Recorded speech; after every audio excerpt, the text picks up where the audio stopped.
First of all, appreciate everyone being here and getting ready for a big game in our stadium against a heck of an opponent. Coach McDermott and Coach Dable, those guys do a great job. High-scoring offense. I mean, first quarter alone, it's like 44-3. They start fast. They play all three phases of the game. They play well, play great, and great challenge. But we're really looking forward to it because they're a heck of an outfit. Recapping last week. Obviously didn't go the way we wanted. The one thing that I stress to our defense is about taking care of your job, doing your job on every play. And we got to string like two great halves together. You know, earlier in the year it was the first half's playing well, and the second half's not. Last couple of games, a touchdown in each half. A couple plays away from really a shutout in both of those halves. So we just got to continue to get better, continue to develop. Eliminate the pre-snap penalties, eliminate the mistakes in terms of too many men on the field, and that starts with communication, starts with me, trickles down. We've got to take care of that, and the self-inflicted wounds, the late hits on the quarterback. Sometimes you take those, it's an aggressive penalty. Those really weren't late, you got to roll. So that 3 years ago, that wouldn't have been a penalty, but when you land with your body, I don't care if you're a defensive back, you just got to roll and educate him and practice it, and we have. So with that, I'll open it up for questions. Is that a hard thing to practice, Joe, because you're not live with the quarterback? Mark, it is, but Tosh and Sterling and what I used to do, they do the same thing. You use the crash mat and the dummy. You just because you're never allowed to go live against your own quarterbacks, and then obviously you get the preseason games and the regular season games, and you want to get there. You want to get there. Hey, you got to have a little bit better push up the middle, and all of a sudden you get there. Okay, like the one where third play of the game, Caleb only knocked the ball out. Now. It was about, I told him it's a game of inches. If you run, reach, and you get the ball out, but then if you land on him, that's negated. So you just got to, and we did exactly what we wanted to on both of those plays by Ham and by Jihad. They really did. They made great moves, beat their guys, got great pocket push, but you just get, once you hit, you got to roll. You mentioned self-inflicted wounds and do your own job. I feel like that's a theme that we've heard from you and some of the more veteran players. Is it a lack of focus by some of the younger guys just still trying to do too much out on the field? What is it about the do your job message that keeps popping up? I just think when you get into a situation, you don't worry about anybody else and you do your job. So if I have a job to, like my dad taught me, God rest his soul, a long time, you have a job, whatever it is, you do your job. Don't worry about his job. Don't worry about the guy behind your job. You do your job. And when we start doing that all the time, every play, and if a bad play happens, move on. Get to the next play. But I think we strung a lot of good plays in that game together. We had 5 3 and outs, but you got to do it every single play.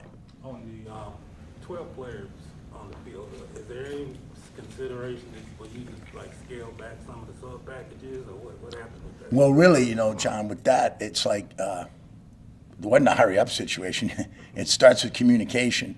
When you're going on the field, signal, whatever the package is. When you're coming off the field, signal. Okay, it's something that's inexcusable, and it starts with me. And no, the packages, we get 4 of them. It's not hard. Some years we've had 11, but no. Josh Allen had arguably his best game. What did he do differently that maybe change it up or whatever? When you look back at how Josh has played, talking about his rookie year and then last year, people say he took a step back, but he missed 8 games. He was making plays earlier in the year, and then sometimes you stress a little bit to make a play. The plays will come. He's playing really hard. He's winning his one-on-one matchups, and sometimes you don't always get the sack. But 2 of the plays where we got the sack, he had him in his grasp, and he's a tough cat to get down because he spins, he moves, just like this week. So he did a great job when he was in position to make the play. He made it, and he had a lot of behind the line of scrimmage plays. So he played well. He said, "I'm not chasing. I'm not going to chase." Has he been? He made that clear yesterday. I don't want to chase. What does that mean? And what is he? Was he doing some of that? Kind of referring to what I answered there is like, just do your job. Okay. Do your job, and when you do it well, the plays you're supposed to make will come to you. They really will. I learned that a long time ago. I can't guess what's happening over there. I got to take care of the guy in front of me. When I beat him, things will happen. You started to touch on Buffalo's Josh Allen a little bit. I mean, he's a different kind of quarterback. Can you talk about the problems that he puts on a defense with his ability to run, but his size as well, and the arm he can launch downfield? Well, having the experience the last couple of years of going against him, really 3 years in a row, he's a gunslinger. So, I remember when I first got in the league, being in the NFC North, Brett Favre. He handed the keys over to Aaron Rodgers, gunslinger. When they get out to their right, they can make every throw. And not only can they get out to their right to throw the ball, they can run the ball, guys like that. Like Josh is a guy that we talked about, Derrick Henry. He's the same type of guy. Once he gets steaming, like north and south, he's hard to bring down. I mean, he's just swatting guys left and right. So we got a major challenge. One, they've done a phenomenal job. Brian Dable and the staff, they've done a great job of him, but he's getting better every year. And he can run the ball effectively. And I mean cold runs, like on 3rd and 2, 3rd and 1, the option game, quarterback sweep. And he's faster than you think. The thing with him, he makes the throws and he can run. It's be a major challenge. He's one of the top quarterbacks in the league, obviously. What kind of challenge is Buffalo's receivers? Well, they got veteran receivers. You got Diggs. You got Beasley. Emmanuel. I mean, those guys are. I mean, they're smart. They're crafty, and they still got speed. They present you a lot of challenges. They got 3 guys that can get open, and we have to do a great job in our zones, getting the depth in our zones, and when we are in any man-to-man, staying with them. And the other thing you got to account for is like what you said with Josh. I mean, he's scrambling out of the pocket. You have to stay and plaster, even in the zones. But they're really good. Rudy Ford was in the slot a lot last game. What kind of versatility does he give you guys moving forward? Well, Rudy's an explosive guy, and he just continues to get better. He did a great job on special teams, and then we created some packages for him. Did a great job, and now we're expanding that role because he is fast, he is explosive, and we're excited about moving forward with Rudy getting more reps. How do you continue to get Tyson Campbell more experience and not hurt his confidence when he's out there and he's. Well, you look at Mark. That's a great question because Tyson did some really good things in the game. There was 2 plays. One, there was a deep over in cover 1 where he's right there. That was a great throw that Geno made. He had to put it in that spot. And then the other one was the double pass. So, he was with his guy. It's just making a play. He made a great play. We were in a zone when he broke on the ball and had the ball in his hands. So he's going to continue to get better and just got to keep improving. And those aren't easy plays to make against those 2 guys. What does Jordan Smith need to improve on to be able to crack the rotation? He's getting better every week. You just keep getting better. I've had a lot of guys over the years that we've drafted that you're deep at a position. You just got to keep getting better, and when your number's called, because it's going to be called during the year, and then you just got to be ready. And he's really practicing better and doing some great things in the one-on-ones. Is there any point in the season where you need to see, like guys like Jordan, to see what you got going into next season beyond? Well, I think, John, when you look at that, it's like, okay, is he better than the guy he's playing behind? And then, like I said, there'll be a point in the season where he'll have to play. He'll have to play. We did it with Jalen Ferguson in Baltimore. He didn't have a hat for 6 weeks. Then all of a sudden, because he wasn't better than the guys that were in front of him, then all of a sudden, Jordan's going that way. And all of a sudden, someone goes down and he starts 7 straight weeks on a run, playoff run. What kind of season has DeJuan Smith been having for you? I think he's had probably his best season to date. Consistency in the run game, setting edges, consistency, rushing the passer. So we've been really pleased with the way he's played. Would you like to be able to get him more inside reps? Yeah, we do that. We do that on 3rd and long, like when we have Caleb on outside. Yep, he does that. Thanks, Coach. Good? Thanks, All right, guys. Joe. Appreciate you guys. Tell Jay. Oh, you haven't asked a question in weeks. Pretty good. How you doing? Great. All right. What do you think about this Bills defense? You haven't played a lot of 4-3 defenses this year, right? Yeah, finally get to face a 4 down front. But yeah, outstanding defense, outstanding, and really at all 3 levels, from the back end all the way forward. We were going to have our hands full. Obviously best against the pass, really good against the run. I think also that the thing that really stands out is they're number 1 in turnovers as well. So they've got 18. They're turning it over in all kinds of ways. So we're gonna have to match their execution. They're a very well coached team, and they're very sound scheme, and the guys are in the right place, and they do a really nice job. Is there anything you guys feel like you can do better against the 4-3 than some of the other defenses? Well, I mean, it's just a different defense, which opens up, a few different things, but that allows you to run.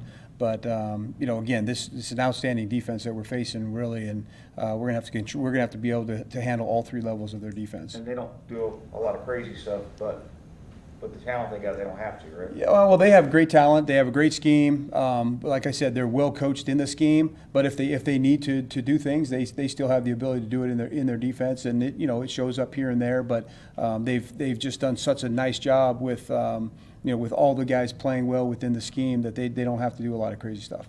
Knowing the Bills' offense is one of the more high-powered ones in the league, do you have to, from a play calling standpoint, be a little bit more aggressive to know that you'll probably have to try and keep up with them? Well, I mean, we're always trying to score points. I mean, that's obviously the goal for us. And every drive that we have it, we want to finish with points. But I don't know how much it changes the play calling. But we'd love to be able to possess the ball. We'd love to be able to get explosive plays, and and really help the defense stay off the field. How much does James injury, kind of change things for your offense? Well, I mean, we have to go with next man up mentality. I mean, we have confidence in Carlos, and and Darrell's done a nice job for us as well, and we also have Ziggy back with us. So James is a loss. I mean, we want him in there. I don't think it's the final decision yet. We're still going to take it to the end of the week, but it's the next man up mentality, and we'll continue to go with those guys. Does Carlos, just having his veteran experience, does that make you a bit more, confident, just knowing you have somebody who's kind of been in that role so often? Yeah, for sure. I mean, Carlos has been around it for a long time, and he's played at a high level, so it's good to have a guy like him. Almost like when Shatley was able to step in for us as well. When James went down, LaVisca went into the backfield for some of those passing down reps at running back. Would that be a part of the game plan this week if James can't go? It could be. Just laid out. What did you feel in the Seattle game? Was Seattle disguising coverages? I mean, why were they able to take the deep throws away and kind of put you guys in a box with the underneath stuff so much? Well, I mean, one of the things that they preach is no seams, no posts, and doing a good job. And we had a couple opportunities. The interception, we had an opportunity to get the ball down the field, and we had some plays, but we just didn't play well. Flat out, we came out, we didn't play well really in all areas for ourselves on offense. And obviously it starts with me. I got to take control of that, and then all the way down the line, we all have to be better and get better this week. Do you think Buffalo played two high safeties? I think they'll do it all, but yes, they do play two high safeties. Yes. Is there an emphasis on Trevor to kind of have a short memory when it comes to games like that? Well, I mean, Trevor's been in this game for a long time, and he's played in some big games, and he's had good games, he's had bad games before, and you don't treat it any different. I mean, each week really is a standalone week in this league. You have to come back and you have to be able to always prepare to play your best, and if you don't play your best, then it's a new week, you get a new opportunity. So it's just the nature of the league kind of help you flush those kind of games into the weeks. For sure. I mean, when we get back, after we we review the tape and walk through it, then we want to get rid of it because there's another one coming, and you got to keep moving forward. How do you think he's done not taking sacks this year, Trevor? Because it seems like he's running for his life back there at times, getting rid of the ball. I don't think he's been flagged for intentional grounding all year. Is that one of the things that he can really build on? Is how well he's done that? Well, I mean, we're definitely trying not to take sacks. I mean, that can be a bad, obviously a bad thing for us. Any of those things that negative yards, whether it's the penalties, which we got to get cleaned up, those kind of things cause problems for us because it puts you in those bad yardage situations. But he's made good decisions. He's moved around well. We're still talking to him about using his feet, still working on the scramble rules with the guys downfield. All that works together. We're not taking a lot, which is good. But I think it has to do with some of the protections that's been solid. The running back's been solid in protection. Guys getting open at times, and all that works together to help that as well. The scramble drills, scramble rules, that's another thing that's really hard to practice because you're not live. Is it more difficult than maybe people realize? Yeah, it can be. You just have to really put an emphasis on it, and there's not a lot of reps in practice. right? And you're trying to get the perfect rep for the play to make sure you're getting a good look at it. But then you also need to work the second chance plays. So sometimes you say, hey, regardless of what happens, let's scramble on this play. And then you feel sometimes like, I didn't get that look, but I got this look. So that's the thing that you're always trying to balance of getting those full speed reps on, on the scramble drills. Not to delve too much into the scramble rules, but do you have certain guys who go and some guys who come back to the ball? For sure, yes. That's exactly how, Yeah, just each depending play. on where you are, Where you are. and it's hard to. What we do is we give them parameters. If you're this spot, if you're this spot, if you're this spot. But there's so many different plays, so you have to have a feel of how you're fitting in that play and where you are at that time, right? So you can't just say, hey, this is how we scramble. But we have specific parameters where if you're number one, you're number two, those kind of things. If Dan isn't completely up to speed with the offense at this point, is he getting there, and can we expect to see more doses of Dan as the weeks go by? Yeah, we're still trying. I mean, I would say he's fully versed in the offense, and he's done a great job of working his tail off to get up to speed. And again, we're always trying to find ways to get him the ball. Okay, and right now, what do you like the most about what Dan's skills set? What does he bring to this team this year that you think you can take best advantage Well, I of? mean, Is it the speed? I do like his speed, and then I really like what he's done after he's caught the ball. Just a couple of those, even those little flat routes. He's put his foot in the ground. He's got north and south, and he's gotten first downs and made conversions for us. Okay, and then Coach indicated the other day that Luke is progressing to the point where he doesn't need to get thought of just as a blocking tight end. That he's kind of moving in the other direction, where you're going to get more comfortable throwing the ball. Yeah, I mean, he's in our rotation. We have guys doing different things. So you have Manhurts that's taking care of certain things. You have Dan that's taking care of certain things, and then we mix in Luke depending on what spot we need him at. And I think all three of those guys have gotten a number of reps. Has Cam been, I don't say better than you expected, but has Cam Robinson been what you expected this year? Yeah, I think he's done a nice job. He's improved. He's done a good job of holding it down there on the left side.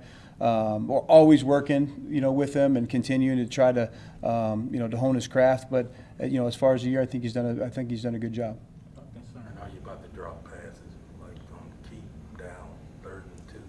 Yeah, I think we had 2 drops in that game. Marvin had one. I think that was a big drop. Would have given us a 3rd down conversion. It was actually a long yardage one.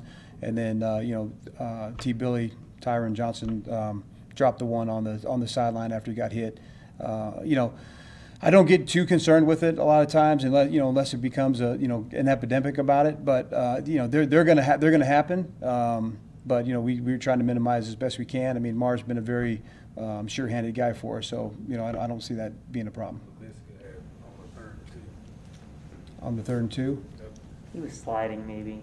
Yeah, I think it was the one on where he's heading toward the sideline. Yeah, I think it was we missed him on the throw. Yeah. How important is James to what you guys do in terms of protections? There have been mentioned the other day, the guys behind him and maybe had more issues. It's James Robinson? Yeah. In terms of protections? Yeah. Yeah, I mean, really, James and Carlos, have great confidence in all. And Darrell does a really good job as well. You just haven't seen him as much. But in practice, just the knowledge and understanding of our protection scheme has been good. So I have great confidence in all those guys.